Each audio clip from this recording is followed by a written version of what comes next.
توسلنا ببسم الله وبالهادي رسول الله وكل مجاهد لله وأهل البدير يا الله وأهل البدير يا الله صلاة الله سلام الله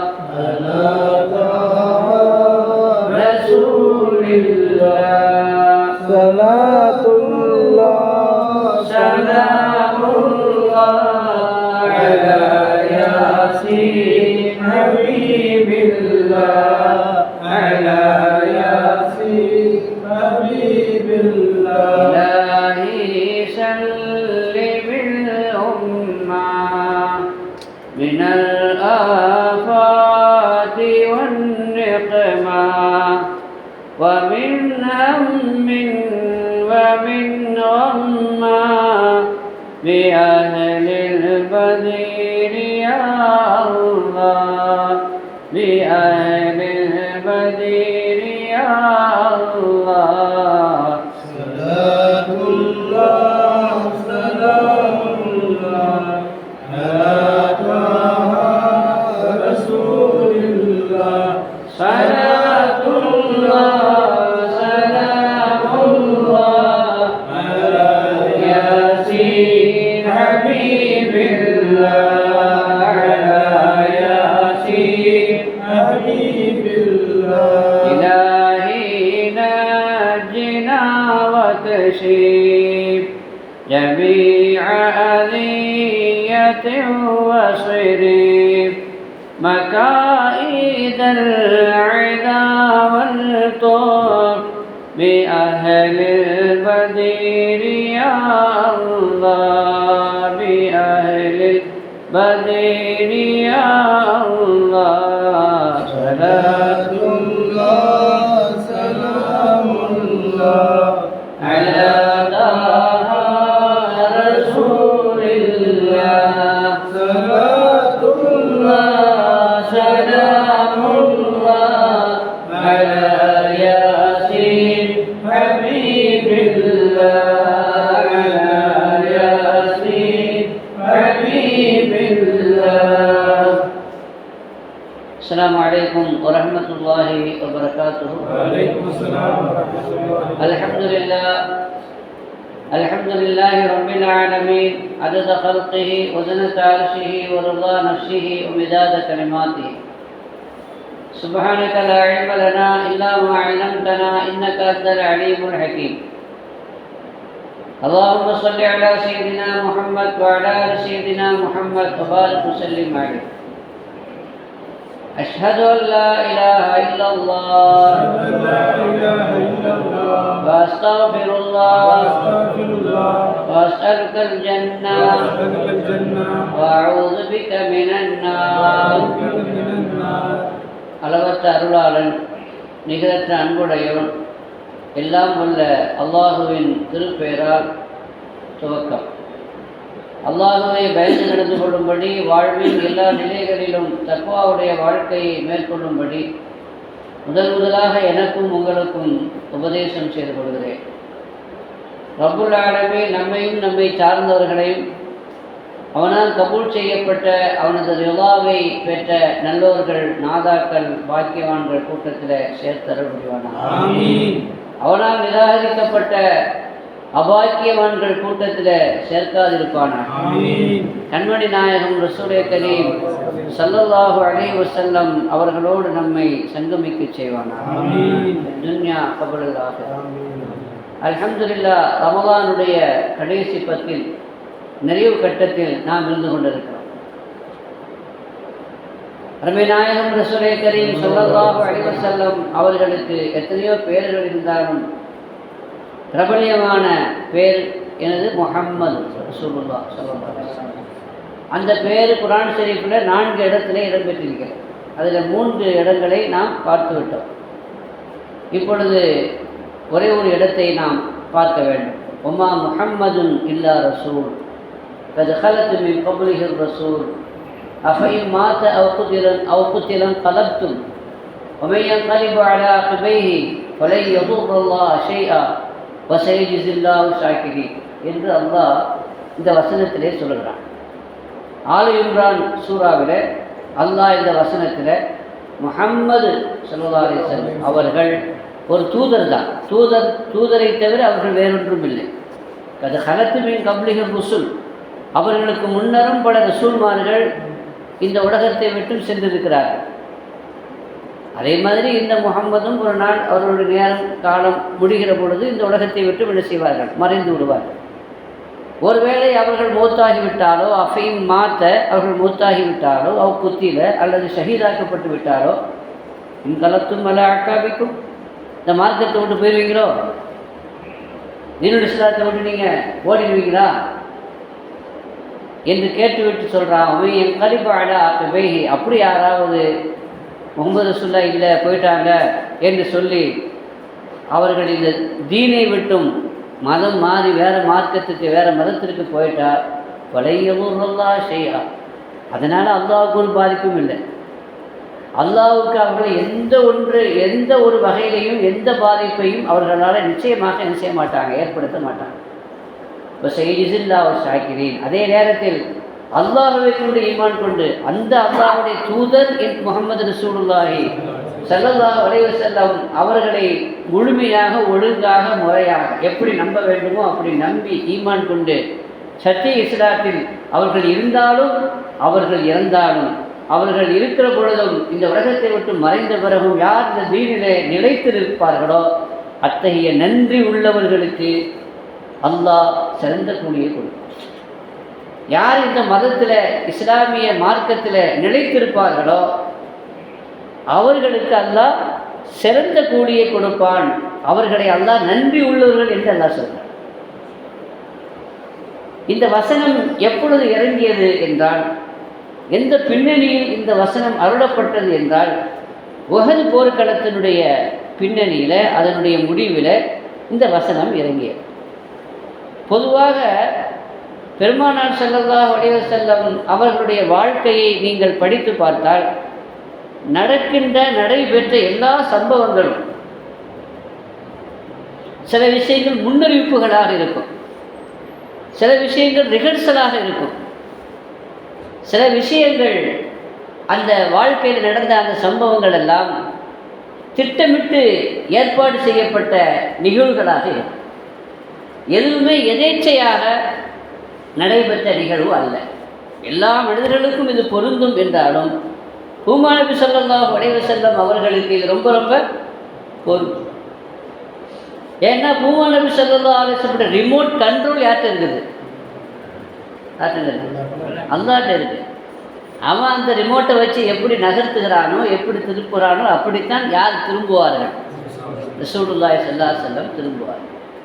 ஏன்னா அவர்களுக்கு நம்மளை போதிற மன உச்சை இல்லை, மிகைத்து நமக்கு காணப்படுகிறது மன உச்சை. அவர்களுக்கு அந்த மன உச்சை அது தோற்றுவிட்டது. எனவே தான் ரசூலுல்லாஹி சொன்னாங்க, ஒவ்வொரு மனிதனுக்கும் பிறக்கும் பொழுது கூட ஒரு மலக்கும் பிறக்கிறாரு, ஒரு சைத்தான் ஒரு ஜின்னும் பிறக்கிறான். அப்போ ஆயிஷா நாய் கேட்டாங்க, உங்களுக்குமா யார் ரசூலுல்லாஹ், உங்களுக்கும் ஒரு சைத்தான் இருக்கானோ கூட பிறந்தானா? நம்ம சொல்லுங்க சாதாரணமாக, அவன் நல்லவன் தான், அவன் கூட பிறந்தவன் இருக்கான்ல அப்படின்னு சொல்லுவோம். அந்த கூட பிறந்தவன் யார்? நம்ம கூட பிறந்தவன் யாருங்க? கூட பிறந்தவன் யார்? அந்த இப்லீஸ் தான். அப்போ உங்களுக்குமா யாரை சொல்லலாம் என்று கேட்ட பொழுது ரசூலுல்லாஹி சொன்னாங்க, ஆமாம் எனக்கும் தான், ஆனால் என்னுடைய இப்லீஸ் என்னுடைய சைத்தான் முஸ்லீம் ஆகிட்டான். நான் என்னுடைய இப்லீஸு எங்கூடய அவன் பிறந்தான், ஆனால் அவன் ஜம்பை என்கிட்ட பலிக்கலை, அதனால் அவன் எங்கிட்ட சரண்டர் ஆகிட்டான். அவன் முஸ்லீம் ஆகிட்டான் அப்படின்னா அவனை விட்டு நான் பாதுகாப்பு பெற்றேன், அவன் என்னிடத்தில் சரணடைந்து விட்டான். ஆனால் நம்மளுடைய ஆடு எப்படி இருக்கிறான் அப்படிங்கிறத நீங்கள் தான் என்ன செய்து கொள்ளணும், சுய பரிசோதனை செய்து கொள்ளணும். உங்களுக்கும் அவனுக்கும் நடைபெறுகிற அந்த போராட்டத்தில் யார் ஜெயிக்கின்றீர்கள்? நீங்களா உங்களது நஃப்ஸா? நீங்களா உங்களது சைத்தானா? பல சந்தர்ப்பங்களில் செய்யலாமா வேண்டாமான்னு வரும் பொழுது நல்லதை செய்யும்படி மலக்கு தூண்டுகிறார், தீயதை செய்யும்படி சைத்தான் தூண்டுகிறான். யார் ஜெயிக்கிறாங்க? நீங்கள் என்ன செய்வீங்கிறத வச்சு நீங்களே முடிவு பண்ணிக்கங்க. நம்ம செய்தான் தோக்கலை இல்லையா, அவன் வெற்றி பெற்றுக்கொண்டே இருக்கிறான், நாம் தான் என்ன செஞ்சுட்டே இருக்கிறோம். அல்லாஹ் பாதுகாக்க சொல்ல வந்த விஷயம் என்னென்னா, கூட பிறந்த இப்லீஸே முஸ்லீம் ஆயிட்டான். அகில உலக வழிகேட்டினுடைய தலைவன் செய்தான். அகில உலக இதாயத்தினுடைய தலைவர் ரசூலுல்லாஹி ஸல்லல்லாஹு அலைஹி வஸல்லம். அதனால் ஃப்ளாஷ் நியூஸ் என்னென்னா, பிரேக்கிங் நியூஸாக அந்த நியூஸ் என்னென்னா, அகில உலக வழிகேட்டினுடைய தலைவர் முஸ்லீம் ஆனார். யாரிடத்துல? அகில உலக இதாயத்தினுடைய தலைவர் அருமை நாயகம் அண்ணல் நபிகள் நாயகம் ரசூலை கரீம் ஸல்லல்லாஹு அலைஹி வஸல்லம் அவர்களிடத்தில் அவர்கள் முன்னிலையில் இஸ்லாம் ஆயிட்டார். அதனால் அந்த கண்ட்ரோல் அல்லாஹ்ட்ட இருக்குது. நஃப்ஸுக்கு அவங்க அடிமை இல்லை, சைத்தானுக்கு அடிமை இல்லை. அதனால் அந்த ரிமோட்டு தான் கண்ட்ரோலில் வச்சுருக்கிறான். அதனால் எதை அவங்க செய்தாலும் அது அவங்களா செய்யலை. யார் அந்த காயை நகர்த்துகிறார்? அல்லாஹ். எனவே தான் இது பல்வேறு நிகழ்ச்சிகளில் சொல்லப்பட்டிருக்கிறது. இப்போ ஸல்லல்லாஹு அலைஹி வஸல்லம் பார்த்து அல்லாஹ் சொன்னால், நீங்கள் மஷூரா பண்ணுங்க அப்படின்னு சொன்ன. ஒரு காரியத்தை முடிவு பண்ணுறதுக்கு முன்னாடி என்ன செய்யுங்க? சஹாபாக்கிட்ட மஷூரா பண்ணுங்க. மஷூரா பண்ணி நீங்கள் ஒரு முடிவெடுங்க. மஷூரா பண்ணிவிட்டு அப்புறம் எல்லா மேலே தவக்கல் வச்சு ஒரு முடிவெடுங்கன்னு சொன்னான். இப்போ ரசூலுல்லாஹி ஸல்லல்லாஹு அலைஹி வஸல்லமுக்கு மஷூரா பண்ண வேண்டிய தேவை என்ன இருக்குது? ஹாட்லைன் தொடர்பு இருக்குது. எதுவாக இருந்தால் நாங்கள் கேட்டுக்கலாம்ல, என்ன செய்யவோ வேண்டாமா, அங்கே மஷூரா பண்ணால் போதுமே. சஹாபாக்கிட்ட மஷூரா பண்ண வேண்டிய தேவை இல்லையே. பின்னையே மஷூரா பண்ணாங்கன்னா ரசூலுல்லாஹுக்கு ஹாட்லைன் இருக்குது, அவங்களுக்கு பிறகு சஹாபாக்கள், நமக்குலாம் ஹாட்லைன் இல்லையே. அப்போ நம்ம என்ன செய்யணும் என்பதை காட்டுவதற்காக சில விஷயங்கள் ரசூலுல்லாஹுக்கு தேவைப்படாது, அவங்கள கவனித்து பார்த்தா அது அவசியப்படாது. ஆனால் இந்த உம்மத்திற்காக, இந்த உம்மத்திற்கு வழிகாட்டுவதற்காக, அதை ஒரு சுன்னத் என்று காண்பிப்பதற்காக நபிகள் நாயகம் ரசூலை கரீம் ஸல்லல்லாஹு அலைஹி வஸல்லம் மஷூரா செய்கிறாங்க இல்லையா. அதே மாதிரி ஒரு சந்தர்ப்பத்தில் ஸல்லல்லாஹு அலைஹி வஸல்லம் 4 ரக்காத் தொழுகை 2 ரக்காத்தில் சலாம் கொடுத்துட்டாங்க. மறந்து போய் 4 ரக்காத் தொழுகையை 2 ரக்காத்திலே சலாம் கொடுத்துட்டாங்க. சலாம் கொடுத்து எஞ்சி வந்துட்டாங்க, வெளியிலையும் போயிட்டாங்க. இப்போ சஹாபாக்கள் இவங்க அவங்கள பார்க்குறாங்க, அவங்க இவங்கள பார்க்குறாங்க. யாருக்கும் சொல்லக்கூடிய கேட்கக்கூடிய தைரியம் இல்லை, எல்லோரும் அதை உள்ளவங்க. அதனால் என்ன, அன்றைக்கி 4-2 ஆயிடுச்சு என்ன அப்படின்னு அவங்களுக்கெல்லாம் ஒரு தயக்கம், ஒரு கேள்வி. ஆனால் கேட்கக்கூடிய தைரியம் இல்லை, அது மரியாதை. லுல் யதைன் என்று ஒரு சஹாபி இருந்தார். அவர் புதுசாக இருந்தால் அவங்களுக்குன்னு ஒரு தைரியம் இருக்குல்ல. அதனால் அவங்களுக்கு சில சலுகைகள் இருக்கும், அவங்க எதை வேணாலும் கேட்கலாம். அப்போ அவர் போய் ரசூலுல்லாஹி ஸல்லல்லாஹு அலைஹி வஸல்லம் அவங்கள்ட்ட போய் கேட்டார், அக்குஸிரத்தி ஸலாத்து அம் நஸீத யா ரசூலுல்லாஹ்னு கேட்டார். தொழுகை சுருக்கப்பட்டு விட்டதோ? அவர் எப்படி கேட்குறாரு பாருங்கள். நீங்கள் மறந்துட்டீங்க யா ரசூலுல்லாஹ் அப்படின்னு சொன்னால் அது அதற்கு மரியாதை இல்லை. தொழுகை 4-2 சுருக்கப்பட்டு விட்டதோ? அக்குஸிரத்தி ஸலா, தொழுகை சுருக்கப்பட்டு விட்டதா? அம் நஸீத, அல்லது மறந்துட்டீங்களா அப்படின்னு கேட்டார். ஸல்லல்லாஹு அலைஹி வஸல்லம் அப்படின்னாங்க. அப்படியா அப்படின்னு யார்கிட்ட கேட்டாங்க? அவர்கிட்டையும் கேட்டாங்க, மொத்த சஹாபாக்கிட்டையும் அவர் சொல்கிற மாதிரியா அப்படின்னு மாதிரி நினச்சிட்டாங்க. ஆமாங்க எல்லோரும் ஓகே சொன்னால் உடனே போய் நினச்சிட்டாங்க. அதை மீதி உள்ள தொழுகையை கம்ப்ளீட் பண்ணாங்க. இப்போ ஸல்லல்லாஹு அலைஹி வஸல்லமுக்கு ஏன் மறதி வந்துச்சு? ரிமோட் கண்ட்ரோல் அங்கே இருக்கும் பொழுது எப்படி மறதி வந்துச்சு அப்படிங்கிற ஒரு கேள்வி உங்களுக்கு வரணும்ல. வருதா? என்ன வருதா புயலா? இல்லை, வரணும். ஆனால் அந்த கேள்விக்கு என்ன பதில்? பெருமானார் ஸல்லல்லாஹு அலைஹி வஸல்லம் அவர்கள் ஏன் மறந்தாங்க? நமக்கும் மறக்கத்தான் செய்யுது. அது மாதிரி ரசூலுல்லாஹ்வுக்கு மறந்துச்சு நினைக்கக்கூடாது. நமக்கு மறந்தது அது கேடு கெட்டு நம்ம தொழுகையில் அல்லாஹ்வை தவிர மற்ற எல்லாத்தையும் நினைக்கிறோம் இல்லையா. அல்லாஹ் மட்டும்தான் தொழுகையில் நினைக்கணும்னு சொல்லப்பட்டிருக்கு. ஆனால் அவனை மட்டும் நம்ம என்ன செய்ய மாட்டோம், நினைக்க மாட்டோம். அவனை தவிர மற்ற எல்லாத்தையும் நினைப்போம். நம்ம வண்டி அப்படி ஓடும், அப்படிதானங்க. ஆனால் ரசூலுல்லாஹ் அப்படியா? நம்மள மாதிரியா? இல்லை. அப்போ ஸல்லல்லாஹு அலைஹி வஸல்லம் மறந்தாங்க, இது மறந்தாங்க, நமக்கு மறக்கிற மாதிரி அவங்களுக்கும் மறக்குதோ அப்படின்னு நினைக்கக்கூடாது. நீங்களும் நானும் சராசரியாக அவர்களை எடை போட்டு விடக்கூடாது. அதனால் தன்னுடைய பொசிஷன் என்ன, தன்னுடைய நிலைப்பாடு என்ன, தன்னுடைய மர்த்தபா என்ன என்பதை கண்மணி நாயகம் ஸல்லல்லாஹு அலைஹி வஸல்லம் தெளிவுபடுத்தினாங்க. லா அன்சா பல் உன்சா அப்படின்னா, நான் மறக்க மாட்டேன், மாறாக மறக்கடிக்கப்பட்டேன். நான் மறக்க மாட்டேன், லா அன்சா, நான் மறக்கலை. நீங்கள் என்ன நினச்சிக்கிட்டீங்க? நான் மறந்துட்டேன் அப்படின்னு நினச்சிக்கிட்டீங்களா? நான் மறக்கலை, மறக்கவும் மாட்டேன். பல் உன்சா மறக்கடிக்கப்பட்டு. அந்த மறதியை அல்ல எனக்கு என்ன செய்தான். ஏன்னா தொழுகையில் பிற்காலத்தில் நம்மள மாதிரி இமாம்கள் வருவாங்க. இந்த மாதிரி இமாம் வரும் பொழுது துனியாவுடைய இமாம்களுக்கு நிறைய மறதி வரும். அப்படி மறதி வந்தால் என்ன செய்யணும் காட்டணும்ல. அதையும் அதற்கும் ஒரு வழிகாட்டுதல் வேணுமா இல்லையா? அதற்காக வேண்டிய அல்லாஹு ரப்புல் ஆலமீன் அப்படி ஒரு ஏற்பாட்டை செய்தான் என்று ஹுமா நபி ஸல்லல்லாஹு அலைஹி வஸல்லம் அவர்களே தன்னிலை விளக்கம் என்ன செய்கிறார். இப்படி பெருமானார் ஸல்லல்லாஹு அலைஹி வஸல்லம் வாழ்க்கையில் என்னென்ன நடந்ததோ அதுவெல்லாம் சில முன்னறிவிப்புகளாக இருக்கும், சிலது ரிஹர்சலாக இருக்கும், சிலது அப்படி யாருக்காக சம்பவித்தால் என்ன செய்ய வேண்டும் என்பதை காட்டுவதற்காக வேண்டி, மார்க்கத்தை பயான் செய்வதற்காக வேண்டி அப்படி சில காரியங்கள் செய்வார்கள் என்பதல்ல, நபிகள் நாயகம் ஸல்லல்லாஹு அலைஹி வஸல்லம் அவர்கள் மூலமாக செய்யப்பட்டது. அந்த வகையில் பெருமானார் ஸல்லல்லாஹு அலைஹி வஸல்லம் அவர்கள் மீது அளவு கடந்த மஹப்பத்து வச்சுருந்தாங்க சஹாபாக்கள். எந்த அளவுக்கு சஹாபாக்கள் மஹப்பத்து வச்சுருந்தாங்க அப்படிங்கிறது வரலாற்றினுடைய பக்கங்களிலே நிரம்பி வழிகிறது. அதை சொல்வதற்கான நேரமும் இல்லை, அந்த இடமும் இல்லை. ஆனால் ஹுமா நபி ஸல்லல்லாஹு அலைஹி வஸல்லம் அவர்களை பிரிந்து அந்த சஹாபாக்களை என்ன செய்ய முடியாது, இருக்க முடியாது. கொஞ்சம் நேரம் பெருமானார் இல்லைன்னா எங்கேன்னு திருப்பிச்சு போயிடுவான்.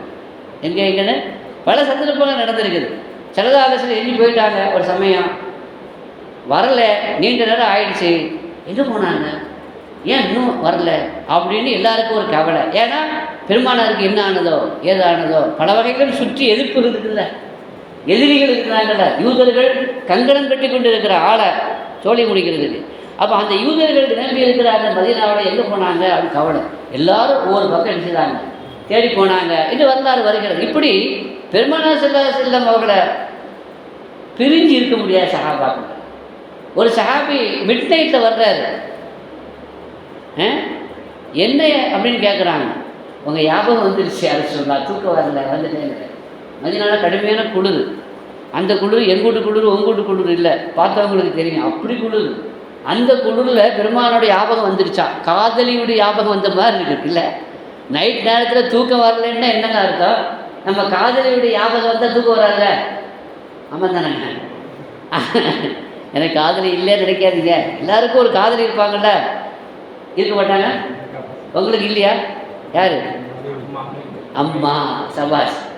நமக்கு மனைவி இருக்காங்கல்லங்க, நம்ம ஏன் மனைவி இருக்காங்கிறத காதலி இருக்காங்கன்னு சொல்றதுக்கு நமக்கு தைரியம் வர மாட்டேங்குது. நான் மனைவி காதலிக்கிறதே இல்லை.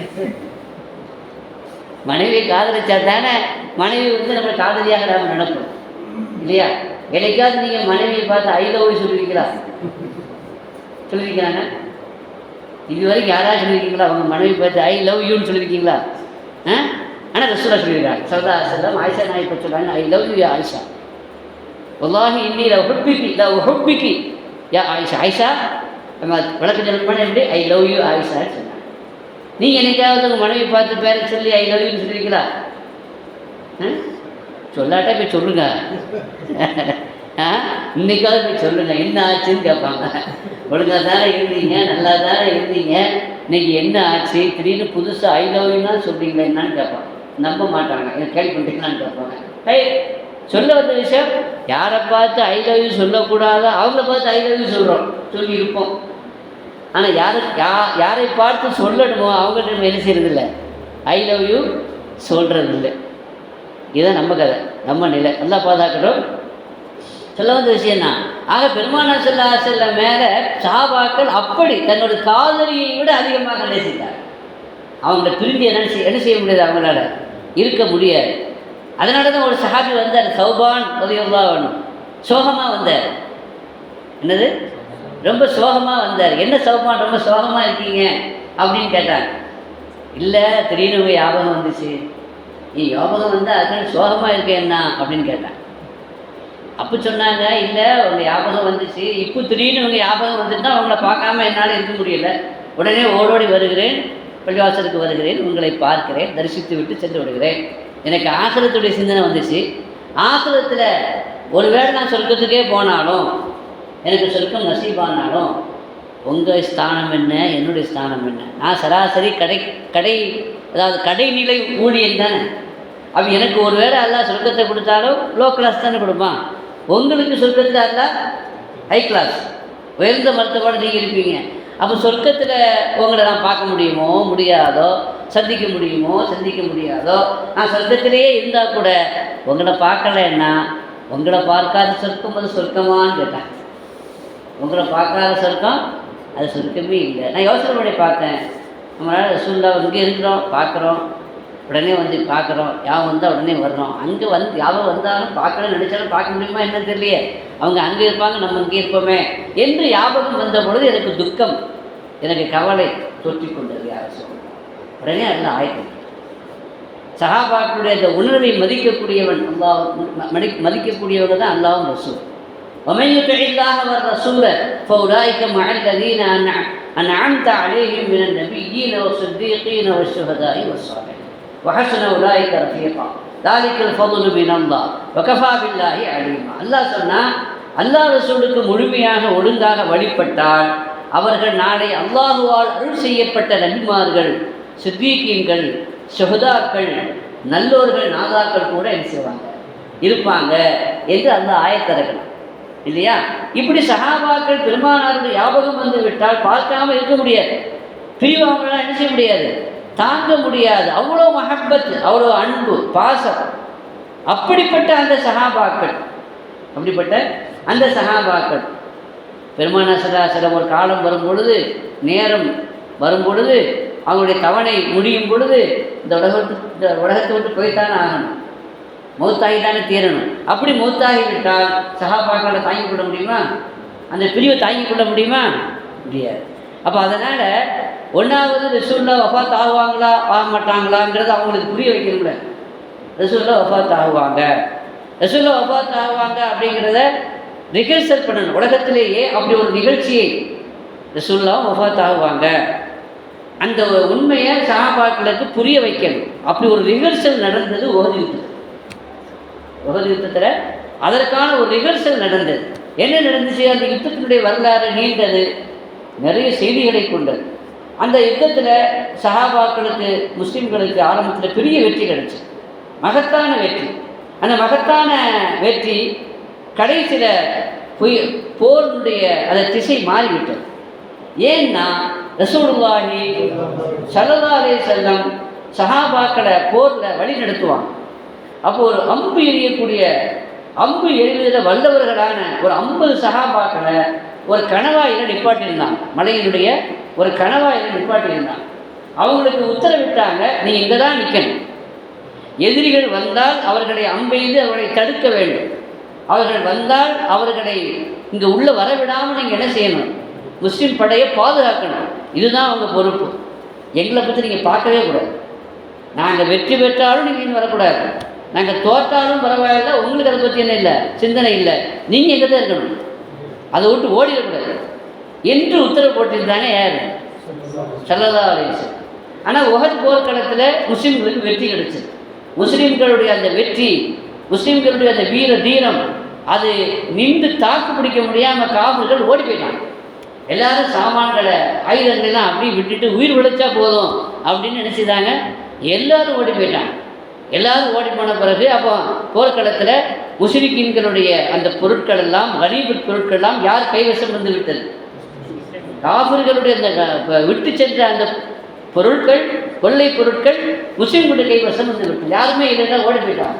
அப்போ எல்லா இருக்கிற போர்க்களத்தில் நின்று அந்த சஹாபாக்கள் அந்த கனிமத்து பொருளை என்ன செய்கிறாங்க? சேகரிக்கிறாங்க. இப்போ அந்த கணவாயில் நிற்கிறாங்கல்ல அந்த 50 பேர், அவங்க திரும்பி பார்க்குறாங்க. போர் முடிஞ்சிச்சு. போர் முடிஞ்சு எல்லோரும் என்ன செய்கிறாங்க? கனிமத்தை சேகரிக்கிறாங்க. நம்மளும் போய் எடுப்போமே அப்படின்னு ஒரு கூட்டம் என்ன செய்கிறாங்க? அதில் இருந்து போனாங்க. அப்போ அமீர் சொன்னார், தளபதி சொன்னார், நமக்கு உத்தரவு வேணும், நம்ம ஜெயித்தாலும் சரி தோத்தாலும் சரி நீங்கள் பார்க்கவே கூடாது, கடைசி வரைக்கும் நீங்கள் என்ன செய்யணும்? அங்கே தான் நிற்கணும்னு சொல்லியிருக்காங்கல்ல சொல்லுண்டா. அது நீங்கள் கடைசி வரைக்கும் அங்கே நிற்கணும்னு தானே சொன்னாங்க. கடைசி ஆயிடுச்சுல,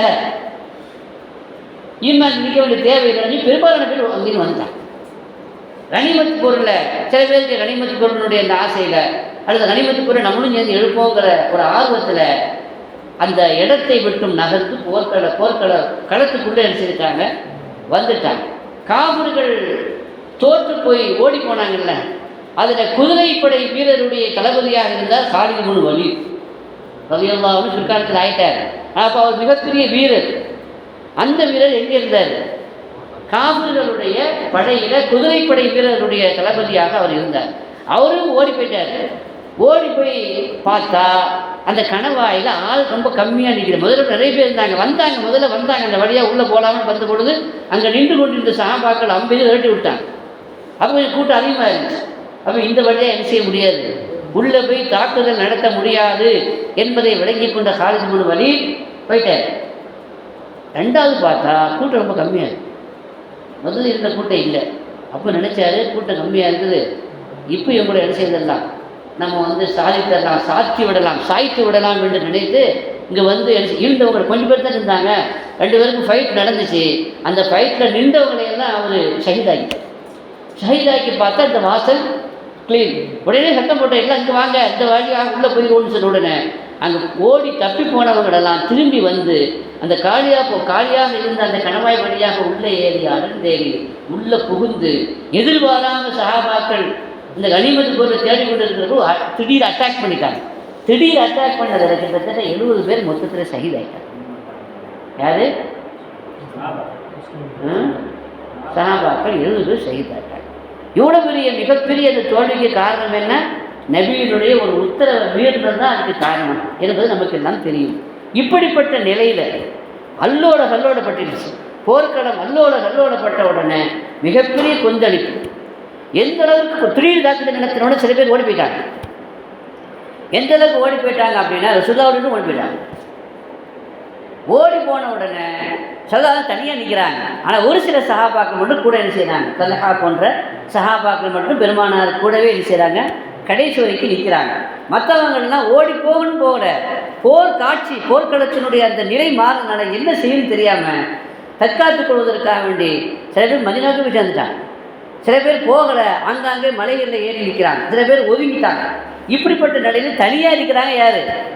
ரசூலுல்லாஹி ஸல்லல்லாஹு அலைஹி வஸல்லம். இந்த நிலையில் இப்னு கமியா என்பவன் என்ன பண்ணால், இப்னு கமியா அவன் இருக்கிறான். அந்த இப்னு கமியா என்ன பண்ணால், அவன் ஒரு அம்பை விட்டான். அந்த அம்பு அதில் முஸ்அப் இப்னு உமைர் ரலியல்லாஹு அன்ஹு அவங்க என்ன செய்தாங்க, அதை தாங்கிக்கிட்டாங்க. ரசூலுல்லாஹ் பாதுகாக்கிறதுக்காண்டி அவங்க தாங்கிக்கிட்டாங்க. திரும்பவும் விட்டான் அம்பு. அவங்க கையில் தான் கொடி இருக்குது. முஸ்லீம்களுடைய தளபதியாக இருந்த முஸ்அப் இப்னு உமைர் ரலியல்லாஹு அன்ஹு அவங்க கையில் தான் என்ன கொடி இருக்குது, இஸ்லாத்தினுடைய கொடி இருக்குது. வலது கையை வெட்டி வீழ்த்தினான். வலது கையை வெட்டி வீழ்த்தினோன்னா அந்த கொடி என்ன செய்தாங்க, கீழே விழுந்து விடக்கூடாது. கொடி கீழே விழுந்தால் அது தோல்வி. உடனே இடது கையாளர் என்ன செய்தாங்க, பிடித்து கொண்டார். இடது கையும் அவன் வீழ்த்தி விட்டான். இடது கையை வீழ்த்தின உடனே இந்த 2 தோல் புஜத்தையும் சேர்த்து இப்படி என்ன செய்தாங்க, அந்த கொடி கீழே விடாமல் பாதுகாத்துக்கிட்டாங்க. ஆனாலும் கூட 3வது ஒரு அம்பை எய்தி அவனை சாய்த்து விட்டான். ஷஹீதாக்கப்பட்டு விட்டார். இப்போ ரசூலுல்லாஹ் பக்கத்தில் இவங்க நின்றதுனால இவங்க ஷஹீதாக்கப்பட்டதுனால அந்த இடத்துல அம்பு எழுதவன் என்ன செய்யலாம் அப்படின்னா, இப்னு கமியா நம்ம போட்ட அம்பு அது ரசூலுல்லாஹ்வை தாக்கிடுச்சு, ரசூலுல்லாஹ் ஷஹீதாயிட்டாங்க அப்படின்னு இவனாக விளங்கி குத்தில ரசூலுல்லாஹ் குத்தில முஹம்மத் என்ற செய்தியை பரப்பிட்டான். முகமது ஸல்லல்லாஹு அலைஹி வஸல்லம் கொலை செய்யப்பட்டான். ஏற்கனவே நிலை குலைஞ்சி போன சஹாபாக்கள் செதறி போயிட்டாங்க. செதறி போயிருக்கிற இந்த செய்தியை கேள்விப்பட்ட உடனே இன்னும் பல பேர் என்ன ஆயிட்டாங்க, என்ன செய்வதுன்னே தெரியல. ஒரு சில ஈமான் பக்காவாக இல்லாத சில முனாஃபிக்குகள் இருப்பாங்கள்ல, சந்தேக பேர் வழிகள், அவங்க என்ன சொன்னாங்க, ரசூலுல்லாஹ் கண்டு தானே போரிட்டோம், ரசூலுல்லாஹ் போயிட்டாங்க, இனிமேல் நம்ம யாருக்காண்டி நம்ம இவங்களோட நிற்கணும், நம்ம பழைய இடத்துக்கே போங்கப்பான்னு சில பேர் தூண்டி விட்டான். பழைய மார்க்கத்துக்கே போயிடலாம், எதுக்கு தேவையில்லாமல் அபூ சுஃபியானை எதிர்க்கணும், அபூ சுஃபியான்கிட்ட போய் நம்ம சரண்டர் ஆகிடலாம், நம்ம பழைய ஊருக்கு மக்காவுக்கு என்ன செய்திடலாம், போயிடலாம் அப்படிங்கிற அளவுக்கு என்ன செய்தாங்க, சில பேர் சொல்ல வந்துட்டாங்க. ஆனாலும் கூட அந்த நேரத்தில் அனஸ் இப்னு நவ்வர் ரலியல்லாஹு அன்ஹு அவங்க சொன்னாங்க, ரசூலுல்லாஹ் ஒருவேளை கொலை செய்யப்பட்டிருந்தால், லவ் குத்தில முஹம்மது ரசூலுல்லாஹி, ஒருவேளை முஹம்மது ரசூலுல்லாஹ் கொலை செய்யப்பட்டிருந்தால் அல்லாஹ் கொலை செய்யப்படலை. அல்லாஹ் கொலை செய்யப்பட்டானா, நாம் அல்லாஹ்வுக்காக வேண்டிய இந்த மார்க்கத்தை ஏற்றுக்கொண்டோம், அல்லாஹ்வுடைய தீனை நிலைநாட்டுவதற்காக போர்க்களத்திற்கு வந்தோம். எனவே இதுவரைக்கும் எந்த தீனை, எந்த அல்லாஹ்வுடைய மார்க்கத்தை காப்பதற்காக நிலைநாட்டுவதற்காக நீங்கள் போர் செய்தீர்களோ அந்த அல்லாஹ்வுக்காக போர் செய்யுங்கள். வேகமாக பேசுகிறார். ஈமானுடைய பேச்சு. அல்லாஹ்ட்ட சொல்றார், யா அல்லாஹ், இவர்கள் தெரியாமல் பேசுகிறார்கள். அல்லாஹும்ம இன்னி அஅததிரு இலைக பிம்மா யகூல் ஹாவுலாய். இவர்கள் சொல்லக்கூடாத சொல்லிட்டாங்க, நான் அதற்காக உன்னிடத்திலே மன்னிப்பு கேட்டுக்கொள்கிறேன், தண்டித்து விடாத ரப்பே என்று சொல்லி அல்லாஹ்ட்ட மன்னிப்பு கேட்டு சொர்க்கத்தினுடைய வாடை வீசுகிறது. எனக்கு சொர்க்கத்தினுடைய வாடை வீசுகிறது, அந்த காற்று வீசுகிறது. எல்லோரும் வாருங்கள், சொர்க்கத்தினுடைய காற்றை நுகருங்கள் என்று சொல்லி வீரவேசத்தோடு குரல் கொடுத்து அவர்கள் போர்க்களத்திலே உக்கிரமாக அவர்கள் போரிட்டார்கள், ஷஹீதாக்கப்பட்டார்கள். இது பல பேருக்கு சில மாற்றங்களை கொடுத்தது. இப்பொழுது முஸஅப் இப்னு உமைர் அவங்களுடைய நிலை, அவங்க ஷஹீதாக்கப்படுகிற பொழுது எப்படி சொல்லி ஷஹீதானாங்க? உஹது போர்க்களத்தில் படிப்பதற்கும் படிப்பினை பெறுவதற்கும் நிறைய சம்பவங்கள் நடந்துச்சுங்க. ஆனால் பெருமானார் தனியாக நிற்கிறாங்கங்க. அவங்க என்ன செய்யுது? அவங்க ஓடி போகணும், அந்த இடத்த விட்டு நகரலை. எங்கே நிற்கிறாங்க? போர்க்களத்திலேயே ஒரு சில சஹாபாக்கள் கூட நிற்கிறாங்களே தவிர பெரும்பாலும் என்ன செஞ்சுட்டாங்க? ஓடி போயிட்டாங்க. ஆனாலும் கூட ரசூலுல்லாஹி நிற்கிறாங்க. உபய் இப்னு ஹலஃப் என்று ஒரு காஃபிர். அந்த உபய் இப்னு ஹலஃப் ரசூலுல்லாஹ் தனியாக இருக்கிறாங்கன்னு சொல்லிட்டு உள்ளே வரலான்னு பார்த்தான். பார்த்துட்டு அவன் என்ன செய்யறான்? பயம் வந்துருச்சு அவனுக்கு, என்னோ பயம் வந்துருச்சு அவனுக்கு. போனான், ரசூலுல்லாஹ் கூப்பிட்டாங்க. தோற்று போயிருக்கிற நிலையில் ஒருத்தர் வராமல் போகிறான், யாராவது கூப்பிடுவாங்களாம். ஆனால் ஸல்லல்லாஹு கூப்பிட்டாங்க, யா கல்லாப் யா காதிப் ஐன தஃபிர், எங்கடா ஓடுறேன்னு கேட்டான். எங்கே தப்பிச்சு? ரசூலுல்லாஹ் தப்பிச்சு ஓடணும் இல்லையா? தனியாக நிற்கிறாங்க. ஆனால் ரசூலுல்லாஹ் யாரை பார்த்து கேட்குறாங்க? எங்கே தப்பிச்சு போகிற, வா கூப்பிடுறாங்க. உபய் இப்னு ஹலஃப், உங்களை நான் கொல்லுவேன் அப்படின்னா, கொல்லவா அப்படின்னா, எனக்கு கொல்லுவேன்னு சொல்லல, கொல்லவா என்ன அப்படின்னு கூப்பிட்றான். ரொம்ப விளப்படுத்தி வாங்குற மாதிரி இல்லை, தன்னுடைய நம்பிக்கையை வெளிப்படுத்துகிறாங்க. அல்லாஹ்வுடைய ரசூல் என்பதை நிரூபிக்கும் தருணம் அது. எந்த நபியும் போர்க்களத்தை விட்டு என்ன செய்யறதில்லை, ஓடி போகிறது இல்லை. இப்போ உபய் இப்னு ஹலஃப் நான் அவங்கள கொல்லுவேன்னு இப்போ மட்டும் சொல்லலை, மக்காவில் வச்சே சொன்னால் ரசூலுல்லாஹ் கொல்றதுக்காக நான் தனி குதிரையை வளர்க்கிறேன், இந்த குதிரையில் வந்து நான் என்ன செய்வேன், உங்களை கொல்லுவேன்னு சொன்னான். சரதாசன் யாரையும் கொல்றதில்லை, யாரையும் என்ன செய்யறதில்லை. ஆனால் இவன் ரசூலுல்லாஹ் பார்த்து தைரியமாக சொன்னான்ல, துணிச்சலாக சொன்னான், சொல்லக்கூடாது சொன்னான், நான் அவங்களை கொல்லுவேன் அப்படின்னா. பல் அக்குத்துடுக்கான்னு நான், நீ என்ன கொல்ல மாட்டேடா, நான் தானே அவனை கொல்லுவேன் அப்பவே சொன்னாங்க. இப்போ அதை யாவப்படுத்துகிறாங்க, கொல்லுவேன்னு சொல்லி எங்கே போகிற, வா நான் அவனை கொல்லுவேன் அப்படின்னா. அவன் நெருங்கி வந்தான் வேறு வழி இல்லாமல். அப்போ ரசூலுல்லாஹ் அவன் போர்க்கவசம் வேறு அணிந்திருக்கிறான். கிட்ட வர விடுங்கன்னாங்க, சஹாபாக்கள் தடுக்க போனாங்க, அவனை வர விடுங்கன்னாங்க, முன்னேற விடுங்கள், அவனை விடுங்கள், வழி விடுங்கள் அப்படின்னு சொன்னாங்க. அப்படி வழி விடுங்கள் என்று சொன்ன பொழுது அவன் மெதுவாக வந்தான். பக்கத்தில் இருந்த ஒரு ஆளுடைய அம்பை எடுத்து அப்படி எய்தாங்க. அது கவசம் போட்டிருந்தாலும் அந்த நெஞ்சு பகுதியினுடைய ஒரு ஏதோ கிழிஞ்ச பகுதியில் அல்லது இடைவெளி இருந்த அந்த பகுதியை உராய்ச்சிட்டு போயிடுச்சு. நேராக போய் தைக்கலை, குத்தலை, அவனை வெட்டி வீழ்த்தும்படி அவன் சாயும்படி உண்டான காயம் அல்ல, லேசாக உராய்ந்து விட்டது, செய்து விட்டது, சென்று விட்டது, மறந்துட்டான். மறந்த உடனே மாடு மாதிரி கத்துனான். நினைச்சுதான், ஊர் நினைச்சுதான். மாடு கத்தும்ல, அது மாதிரி மனுஷன் கத்துன மாதிரி கத்தலை, மாடு கத்துன மாதிரி கத்துனான். அவனை தூக்கி போயிட்டாங்க காஃபிர்கள்லாம் சேர்ந்து. தூக்கிட்டு போகும்போது, ஏன் இந்த மாதிரி கத்துற, லேசாக தானே காயப்பட்டுருக்குது, அதுக்கு இப்படியே சத்தம் போடுவா என்று எல்லாரும் அவனை என்ன செய்கிறார்கள், படிக்கின்றேன், செத்தா போனேன், ரத்தமாக வடியுது, லேசாக ஒரு காயம் தானே ஏற்பட்டுருக்குது, இந்த காயத்துக்கு இப்படி கத்தணுமா? அபூ சுஃபியானே கேட்ட, ஏன் இந்த அளவுக்கு கத்துற, கொத்திக்கிட்டு அப்படின்னு சொன்னார். அப்போ அவன் சொன்னான், அம்பு விட்டது யார் தெரியுமா? அந்த நேரத்துலையும் பாருங்கள், அவன் நம்பிக்கையை பாருங்கள். காஃபிர்களுக்கு ஈமான் இருந்தது, ரசூலுல்லாஹ் மேலே ஈமான் இருந்தது. அம்பு விட்டது யார்? அவர் ஏற்கனவே என்ன சொல்லியிருக்காரு, அக்குத்துலன்னக்க, நான் தான் உன்னை கொல்லுவேன்னு சொல்லியிருக்கிறாங்க. அப்படி சொன்ன பிறகு இந்த சம்பவமும் நடந்துச்சுல, இப்போ அது நிச்சயமாக நடக்கத்தானே செய்யும். வல்லாஹி அவன் சொன்னார், இந்த லேசான காயம், லேசான உராய்வு, அதுக்கு ஏன் இப்படி கத்துறேன்னா கேட்குறீங்க? எனக்கு ஏற்பட்ட இந்த வலி இருக்குது, பூரா மக்காவாசிகளுக்கும் கொடுத்தா கூட தாங்க முடியாது. எல்லா கபீலா ரபீஆ முதல் அந்த கபீலா முழுவதற்கும் இந்த காயத்தின் வழியை கொடுத்தாலும் என்ன செய்ய முடியாது. உலகத்திலேயே அதிகமான சாபக்கேடு அதிகமாக சபிக்கப்பட்டவன் யாருன்னா நபியை கொல்லக்கூடியவன். ரெண்டாவது யாருன்னா நபியினுடைய கையினால் கொல்லப்படுகிறவன். அந்த வகையில் உபை இப்னு கலஃப் சாபத்திற்குரியவன் இல்லையா. அப்போ அவன் சொன்ன அந்த நேரத்தில் அவர் சொல்லியிருக்கிறாரு அக்குத்துல் அன்னக்கன்னு சொல்லி கண்டிப்பாக என்னை கொல்லுவார். அவருடைய இந்த அம்பு எறிதல் லேசான காயத்தை ஏற்படுத்தினாலும் இது எனக்கு மிகப்பெரிய வழியாக இருக்குது. நீங்கள் நினைக்கிற மாதிரி இல்லை. பூரா மக்கா வாசிகளாலே என்ன செய்ய முடியாது, தாங்கிக் கொள்ள முடியாத வலியும் வேதனையும். நிச்சயமான சாவு வேணும் நிச்சயமா. அதே மாதிரி ஒரு நாள் கழித்து என்ன செய்து விட்டான், இறந்து விட்டான். இப்படி ஒரு சம்பவம் அல்ல, பல சம்பவங்கள் அந்த உஹது போர்க்களத்தில் நடந்தது. இப்போ முஸஅப் இப்னு உமைர் பெருமானாருக்கு தற்காத்து கொண்டு அந்த முஸஅப் இப்னு உமைரை பற்றி சொல்லணும், நிறைய சொல்லணும். தனித்த ஒரு வரலாறு. மக்காவில் இஸ்லாம் வளர்வதற்கு காரணமே யார் தான்? மக்காவில், மதீனாவில். ஏன்னா முஸஅப் இப்னு உமைர் பெரிய பணக்காரர், பெரிய கோடீஸ்வரர், நல்ல ஆடம்பரமான ட்ரெஸ் அணிவார். அவங்க அத்தா அம்மாவும் பெரிய பணக்காரங்க, அவங்க அம்மா பெரிய பணக்காரர், ரொம்ப வசதியாக வாழ்ந்தவர். ஆனால் இஸ்லாத்தை ஏற்றுக்கொண்ட காரணத்தினால எதுவுமே வசதி கொடுக்கல, அவங்க ஏழை ஆகிட்டார். சாதாரணமான ஆடை அணிந்திருந்தார். ஆனாலும் கூட இஸ்லாம் அவருடைய உள்ளத்தில் வேரூன்றி விட்ட காரணத்தினால் அந்த வசதியை பொருட்படுத்தாமல் சற்று இஸ்லாத்தை ஏற்றுக்கொண்டு பூமா நபி ஸல்லல்லாஹு அலைஹி வஸல்லம் அவர்களுக்காக வேண்டி எந்த தியாகமும் செய்ய முன் வந்தவர்.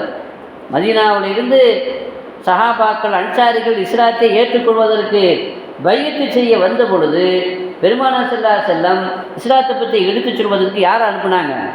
முஸஅப் இப்னு உமைர் ரலியல்லாஹு அவங்கள தான் அனுப்புனாங்க. இவர் போன பிறகு வீடு வீடாக செய்த பிரச்சாரம், அன்சாரிகளுடைய முக்கியமான தலைவர்களிடத்தை எடுத்து சொன்ன பிரச்சாரம், பெருமானார் அங்கே போகும்பொழுது எப்படிப்பட்ட ஒரு மாவட்டம் உண்டாக்கியிருந்தார்னா மதீனாவுடைய எந்த வீடாக இருந்தாலும் அங்கே ஒரு முஸ்லீம் இருப்பார். அவ்வளோ மிகப்பெரிய பிரச்சாரத்தை தன்னுடைய சாதுரியத்தால், தன்னுடைய சாதுரியமான பேச்சினால், அறிவாற்றலால், சிந்தனையால் எடுத்து சொல்லி மிகப்பெரிய இஸ்லாமிய வளர்ச்சிக்கு வித்திட்டவர் யார்? முஸஅப் இப்னு உமைர். மதீனாவில் முதல் ஜும்மாவை நடத்தினது யார்? உலகத்திலே இஸ்லாமிய வரலாற்றை மக்கால ஜும்மா முதல்ல ஆரம்பிக்கலை, இருக்கவே முடியாது. மதீனாவில் ஜும்மா நடந்துச்சு. ரசூலுல்லாஹி ஸல்லல்லாஹு அலைஹி வஸல்லம் வர்றதுக்கு முன்னாடியே ஜும்மா நடத்திட்டார். அவ்வளோ கூட்டம் வந்துருச்சு. ரசூலுல்லாஹ் வர்றதுக்கு முன்னாடியே முதல் ஜும்மாவை நடத்தினவர் யார்? இப்படி அவரை பற்றி நிறைய சொல்லணும். அந்த முஸஅப் இப்னு உமைர் ரலியல்லாஹு அன்ஹு ஷஹீதாக்கப்பட்டாங்க. அப்படி ஷஹீதாக்கப்படும் பொழுது அவர் வாயிலிருந்து வந்த வார்த்தை என்னதான்? அதுதான் ஆச்சரியமான விஷயம். அவர் ஷஹீதாக்கப்பட்டாலும் திகைச்சு போய் நிற்கிறாங்கல்ல முஸ்லீம்கள், நிலை குலைந்து போய் நிற்கிறாங்கல்ல முஸ்லீம்கள். அவங்கள பார்த்து சொன்னார், ஒமா முஹம்மதுன் இல்லா ரசூல், ஒமா முஹம்மதுன் இல்லா ரசூல். சுப்ஹானல்லாஹ். அவர் சொன்னார், ஏன் திகைத்து போய் நிற்கிறீர்கள்? யாருக்காக வேண்டி போரிட்டீர்கள்? யாருக்காக வேண்டி யுத்தத்திற்கு வந்தீர்கள்? அல்லாஹ்வுக்காக வேண்டி தானே வந்தீர்கள். அப்படி என்றால் முஹம்மது நபி அல்லாஹ் இல்லை, அல்லாஹ்வுடைய ரசூல் தானே. ஒருவேளை அவங்க போயிட்டாங்கன்னா என்ன அப்படிங்கிற மாதிரி ஒமா முஹம்மதுன் இல்லா ரசூல், ஒமா முஹம்மதுன் இல்லை அப்படி சொல்லிட்டு ஷஹீதாயிட்டாங்க. இந்த கலிமாவை காஃபிர்கள் கேட்கிறார்கள். அதுக்கு என்ன அர்த்தம்? முகம்மது அல்லாஹ் ரசூலை தவிர இவர் யாரும் இல்லை, அவங்க ஷஹீதாயிட்டாங்க அப்படிங்கிற மாதிரி தான் எனக்கு அர்த்தம் வருது. இதை கேட்டதுனால தான் காஃபிர்கள் என்ன விளங்கிக்கிட்டாங்க, ஒரு வேளை சஹாபாக்கள் முஹம்மது ஸல்லல்லாஹு அலைஹி வஸல்லம் மறைச்சிட்டாங்க, மறைவான இடத்துக்கு நினைச்சிட்டாங்க, பாதுகாப்பாக கொண்டு போயிட்டாங்க. அதுக்கு பிறகு அதனால் அவங்க ஷஹீதாயிட்டாங்க போல இருக்கிறது அப்படிங்கிற வதந்தி பரவுறதுக்கு இது ஒரு காரணம். இப்னு கமியா பரப்புனது மட்டுமல்லாமல் இப்படி சொல்லி மரணித்ததற்கும் இது ஒரு காரணம். இப்போ நான் சொல்ல வந்த விஷயம் என்னென்னா, இதில் ஆச்சரியமான விஷயம் என்னென்னா, குறிப்பிடத்தக்க விஷயம் என்னென்னா, எந்த வார்த்தையை முஸஅப் இப்னு உமைர் மக்காவுடைய மதீனாவுடைய முக்ரினா குர்ஆன் ஓதி கொடுத்த ஆசிரியர் உஸ்தாத் அவர் சொன்னார், என்ன சொன்னார்? உமா முஹம்மதுன் இல்லா ரசூல். அதே வசனத்தை அல்லாஹ் இறக்கிட்டான். அதே சொல்ல அல்லாஹ் இறக்கிட்டான். சஹாபாக்கள் எவ்வளோ பக்குவமானவர்கள் என்றால் அவர்கள் வாயிலிருந்து வருகிற வார்த்தை அல்லாஹ்விடமிருந்து வருகிற வார்த்தைகளாக ஆகும் அளவிற்கு தெளிந்தவர்களாக இருந்தார்கள், பக்குவம் அடைந்தவர்களாக இருந்தார்கள் என்பதற்கு இதுவும் சான்று. எத்தனையோ விஷயங்கள் நமக்கு தெரியும். உமர் இப்னு கத்தாப் ரலியல்லாஹு அன்ஹு சொல்லுவாங்க, அது அப்படியே குர்ஆன் இருந்துல இல்லையா?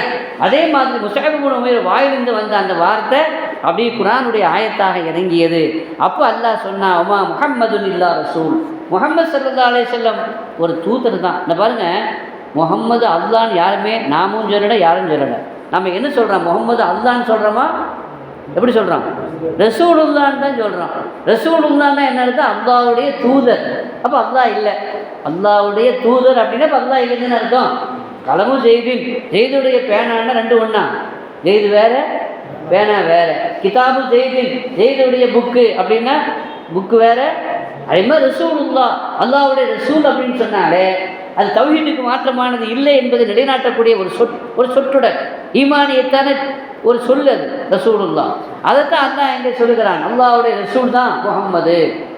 முஸஅப் இப்னு உமைர் வாயிலிருந்து வந்ததை அல்லாஹ் மெய்ப்பிக்கின்றான். எனவே அவங்க இறந்துட்டாலோ அல்லது அவங்க ஷஹீதாக்கப்பட்டாலோ ஓடி போயிருவீங்களா? அப்படி ஓடி போனால் யாருக்கு நஷ்டம், யாருக்கு கஷ்டம்? அதனால் எனக்கு ஒன்றும் இல்லை என்று அல்லாஹ் தஆலா இந்த வசனத்தை அல்லாஹ் என்ன செய்தான்? இறக்கினான் என்று நாம் என்ன செய்கிறோம்? பார்க்கிறோம். இப்போ இந்த வசனம் எங்கே இறங்கிச்சு? உஹது போர்க்களத்தினுடைய பின்னணியில் இந்த வசனம் இறங்கியது. பல சஹாபாக்களுக்கு ரசூலுல்லாஹ் ஷஹீதாயிட்டாங்கன்னா அதுக்கு பிறகு நம்ம இங்கே இருக்க வேண்டிய தேவையில்லை, இந்த மார்க்கெட்டில் இருக்க வேண்டிய தேவையில்லை, போயிடலாங்கிற ஒரு எண்ணம் வந்துச்சுல. அதை எப்படி அல்லாஹ் தஆலா போக்குனா அப்படின்னா, ஒரு வதந்தியை பரப்ப வச்சு உண்மையில் ரசூலுல்லாஹ் வஃபாத் ஆகிட்டாங்கிற எண்ணத்தை உண்டாக்கி, அப்படி உண்டாகும் பொழுது ஸல்லல்லாஹு அலைஹி வஸல்லம் மீது பற்று கொண்ட, பாசம் கொண்ட, பிரியம் கொண்ட சஹாபாக்கள் எப்படி நிலைகுலிந்து ஓட வச்சு, அதுக்கு பிறகு அவங்கள அல்லாஹ் தஆலா ஆயத்தை இறக்கி நிலைகுலிந்து என்ன செய்யக்கூடாது இந்த மாதிரி சந்தர்ப்பங்களில். பிற்காலத்தில் ரசூலுல்லாஹ் வஃபாத் ஆகலைங்க, பிற்காலத்தில் ரசூலுல்லாஹ் வஃபாத் ஆகும் பொழுது இப்படி ஒரு சம்பவம் நடந்துவிடக்கூடாது என்பதற்காக செயற்கையாக உருவாக்கப்பட்ட இந்த நிகழ்ச்சியில் சஹாபாக்களுக்கு அல்லாஹ் இந்த வசனத்தை இறக்கி புரிய வைக்கின்றார். எனவே ரசூலுல்லாஹி ஸல்லல்லாஹு அலைஹி வஸல்லம் என்ன செய்தாங்க? வெளிவந்தாங்க. வெளிவந்து அஸ்ஹாபி அன ரசூலுல்லாஹ் தஆலவ் நான் ரசூலுல்லாஹ் பேசுகிறேன், கூப்பிட்றேன், நான் மௌத்தாகலை, வாங்க வாங்கன்னு என்ன செய்தாங்க? எல்லாரையும் கூப்பிட்டாங்க. அப்போ அதாவது ஓடிப்போன அந்த சஹாபாக்கள் தான் என்ன செய்தாங்க? முன் வந்தார்கள், திரும்ப வந்தார்கள். அந்த நிலையை குறித்து தான் இந்த வசனம் பேசுகிறது. இந்த வசனத்திலே சொல்லப்பட்ட செய்தி உண்மையாகவே நடந்தது. எப்போ ரசூலுல்லாஹி ஸல்லல்லாஹு அலைஹி வஸல்லம் உண்மையிலே வஃபாத்தான பொழுது அந்த பெரிய ரசூலுல்லாஹ் சஹாபாக்களால் என்ன செய்ய முடியல, தாங்கிக் கொள்ள முடியல. உமர் இப்னு கத்தாப் என்ன சொன்னார்? எவனாவது அல்லாஹ்வுடைய ரசூல் முஹம்மது வஃபாத்தாட்டான்னு சொன்னால் இந்த வாளால் அவங்கள இரையாக்குவேன்னு சொன்னார்ல, உங்கள் மனைவி விதவையாகணுமானா வாங்கடா அப்படின்னு உமர் இப்னு கத்தாபாலேயே ஜீர்ணிக்க முடியல. ஏன்னா அப்போ என்ன எனக்கு விளங்கி வச்சுருந்தார்? முகமது ரசூலுல்லாஹ் மூத்தாக மாட்டாங்கன்னு அப்படின்னு விளங்கி வச்சுருந்தார். அப்போ ஆளை காணமே மூத்தாயிட்டாங்களா அப்படின்னா இல்லாட்ட போயிருக்காங்க. அவங்க சொன்னாங்களாம் உமர், மூசா நபி அலைஹிஸ்ஸலாம் தூர் மலைக்கு போனாங்களே, 40 நாள் காணாமல் போயிட்டாங்கல்ல, எதுக்கு? அது மாதிரி போயிட்டு வந்துடுவாங்க.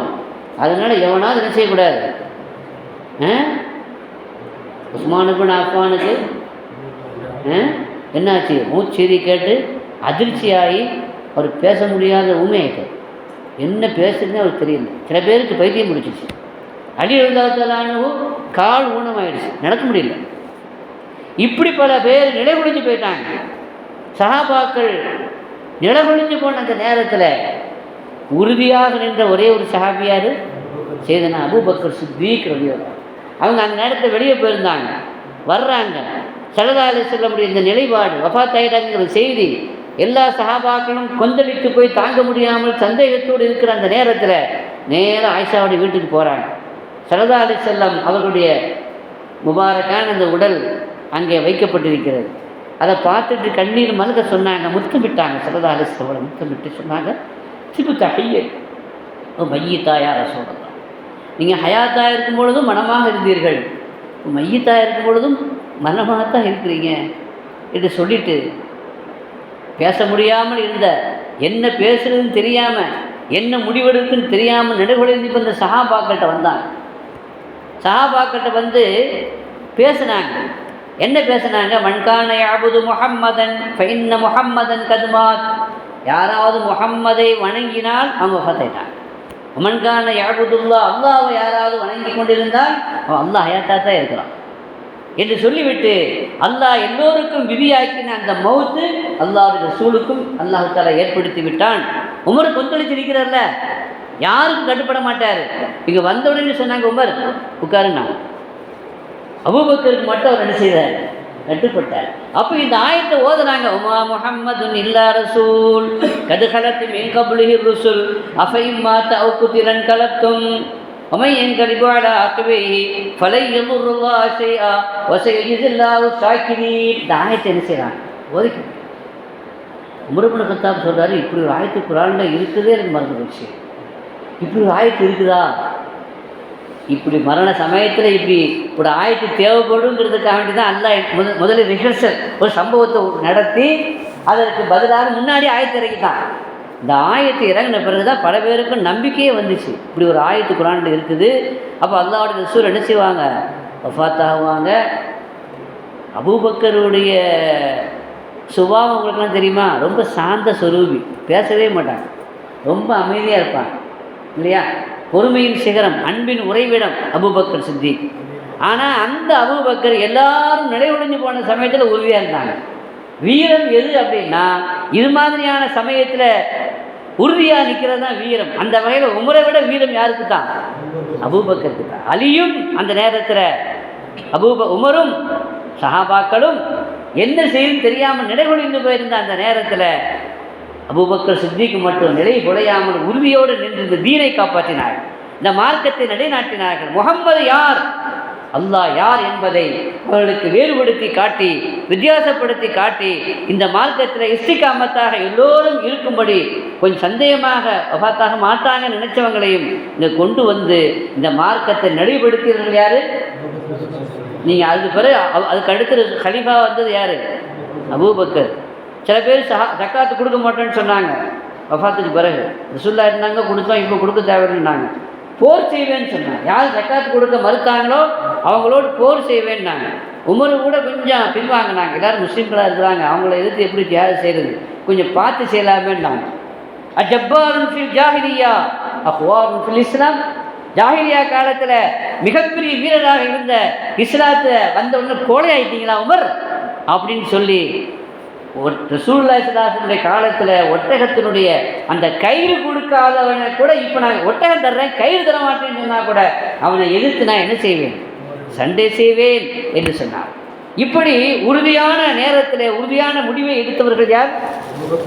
அபூபக்கருக்கு இந்த உம்மத் கடை நம்ம தான் நன்றி கடன் பட்டிருக்கிறது. அல்லாஹ் சொன்னானே, எந்த நிலையிலும் எந்த நேரத்திலும் நிலை குலையாமல் இருந்தவர்களே அல்லாஹ் எப்படி குறிப்பிட்டால் ஷாக்கிரீன், நன்றி உள்ள அவர்களுக்கு அல்லாஹ் ஜஸாவை கொடுப்பான், சிறந்த கூலியை கொடுப்பான். அவ்வளவு ஷாக்கிரின் யாரு? சஹாபாக்கள் சொல்றாங்க, முஃபஸ்ஸிரீன்கள் சொல்றாங்க, இந்த மார்க்கத்தில் நிலை குலையாமல் இருந்த கடைசி வரைக்கும் உறுதியாக இருந்த அபூபக்கர் சித்திக் தான் அவ்வளவு ஷாக்கிரீன், முதல் நன்றிக்குரியவர். அவருக்கு அல்லாஹ் சிறந்த அந்தஸ்தை அல்லாஹ் கொடுப்பான் என்று அந்த வசனத்தில் சொல்லப்பட்டதை போல மிகப்பெரிய அந்தஸ்து வந்தது. இப்போ இந்த இடத்துல பேரை சொல்லத்தானே செய்யணும். அதுக்காக இந்த இடத்துல அல்லாஹ் என்ன செய்தான், உமா முஹம்மதுன் இல்லா ரசூல் என்று அல்லாஹு தஆலா அந்த வசனத்தை இறக்கினான் என்று வரலாற்றினுடைய பின்னணியில் நாம் இதை பார்க்கிறோம். இப்படி குர்ஆன் ஷரீஃபில் மொத்தம் எத்தனை இடத்துல அவங்களுடைய பேர் இடம்பெற்றிருக்கிறது? 4 இடத்துல இடம்பெற்றிருக்கிறது. அந்த இடங்களில் ஏன் இடம்பெற்றது என்பதற்கான காரண காரியத்தையும் நாம் ஓரளவுக்கு நம்ம என்ன செய்திருப்போம், புரிந்திருப்போம். இப்படி குர்ஆன் ஷரீஃபையும் பூமா நபி ஸல்லல்லாஹு அலைஹி வஸல்லம் அவர்களுடைய அந்த வரலாற்றை சரித்திரத்தை நாம் உள்வாங்கி படிக்க வேண்டும். சும்மா படிக்கக்கூடாது, படிக்கணும். முதல்ல எத்தனை பேருக்கு நம்ம தெரியாது, நாம் ஃபுல்லாக முழுமையாக படிக்க வேண்டும், அதை உள்வாங்கி படிக்க வேண்டும். அல்லாஹ் ஜல்ல தஆலா நாம் அனைவருக்கும் உண்மையை உண்மையாக புரிந்து அதன்படி நடப்பதற்கு அல்லாஹ் தௌஃபீக் செய்வானாக. பிஹக்கி சய்யிதினா முஹம்மத்